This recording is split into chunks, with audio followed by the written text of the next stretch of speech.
ayamin al'amalu salih fihinna, hakuna masiku ambayo amali njema ahabu ila Allah, inapendeza zaidi kwa Mwenyezi Mungu Subhanahu wa Ta'ala zaidi ya siku hizi za Dhulhijja. Masahaba ridwanullahi alaihim wakamuuliza, ya Rasulullah, wala aljihadu fi sabilillah? Aljihad ndio ibada ambayo ni a'la darajat. Wala aljihadu fi sabilillah ya Rasulullah, hata jihad haifiki fadhila ya ibada katika masiku haya? Sallallahu alayhi wasallam akaambia, wala aljihadu fi sabilillah, aljihadu fi sabilillah inakuwa haifiki fito na thawabu ya yule ambaye atakayesali katika masiku haya, atakayefunga katika masiku haya, atakayetoa sadaka katika masiku haya, atakayesoma Qur'ani katika masiku haya. Wala aljihadu fi sabilillah. Wama adraka mal jihad. Jihad ni nini jamani? Mtu anaweza akatoa mali yake, akatoa wakati wake, akatoa nguvu zake, lakini mtu kutoa nafsi yake kwa ajili ya Allah Subhanahu wa Ta'ala, hakuna tadhhiya zaidi hiyo. Mnajua fadhail ya mujahid ni nani?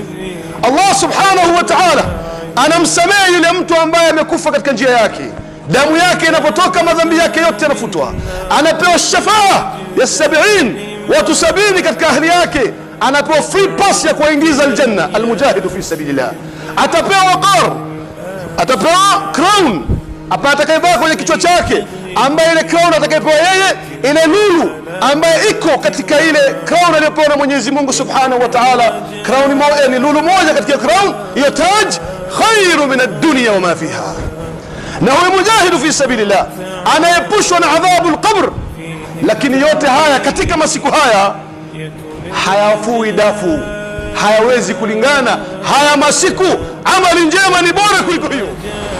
Wala aljihadu fi sabilillah illa rajulun, isipokuwa mtu tu katoka na mali yake na nafsi yake, walam yarja bidhalika shay, akaenda yeye katika vita, hakurudi yeye wala mali yake ikurudi, basi huyo angalau anaweza kumfikia yule mwenye kufanya ibada katika masiku haya. Masiku haya ambayo Allah Subhanahu wa Ta'ala kayapia, wal fajr wa layalin ashr, na ulama wote wa tafsiri wanasema ni siku 10 hizi za Dhulhijja. Na katika masiku haya fadhila yake ni kwamba mwezi huu mtukufu kunapatikana nguzo adhim katika nguzo au katika arkan al-Islam, nguzo ya kufanya ibada ya hija inapatikana katika haya. Maulama wengine wanasema kwamba hizi masiku za Dhulhijja ni ummul ibada, ni masiku ambayo ni mama ya ibada zote. Inapatikana ndani sala, inapatikana ndani sadaqa, inapatikana ndani saum, na vile vile inapatikana ibada ya haji katika masiku haya 10. Kwa hiyo yule yote ambaye atakafaidika na haya amekusanya Uislamu wote katika masiku haya 9 au masiku 10 haya. Kwa ndugu zangu katika imani, wallahi ni neema kubwa ambayo Allah Subhanahu wa Ta'ala amenijalia mimi na wewe. Tumefikiwa na siku haya.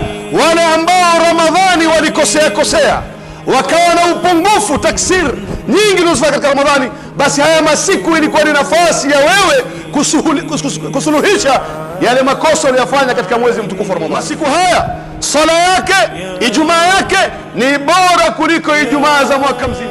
Unaposoma Qur'ani katika masiku haya ni bora kuliko kusoma Qur'ani mwaka mzima. Tasbih na tahlil na tahmid katika masiku haya ni bora kuliko tasbihi ya mwaka mzima. Ndugu zangu katika imani, Allah Subhanahu wa Ta'ala rahim, anataka kuturehemu sisi, anataka kutuingiza aljanna sisi, lakini malasaf waislamu wengi sana wanaghafilika na masiku haya. Masiku haya ya Dhulhijja, kando ya kwamba Allah Subhanahu wa Ta'ala amejalia ibada zote, manguzo zote za Uislamu zinapatikana, vile vile katika masiku haya inapatikana siku ambayo ni siku ya Arafa, siku ambayo Allah Subhanahu wa Ta'ala anasema atakayefunga siku ya leo, Allah Subhanahu wa Ta'ala anamsamehe madhambi ya mwaka uliopita na mwaka utakaokuja.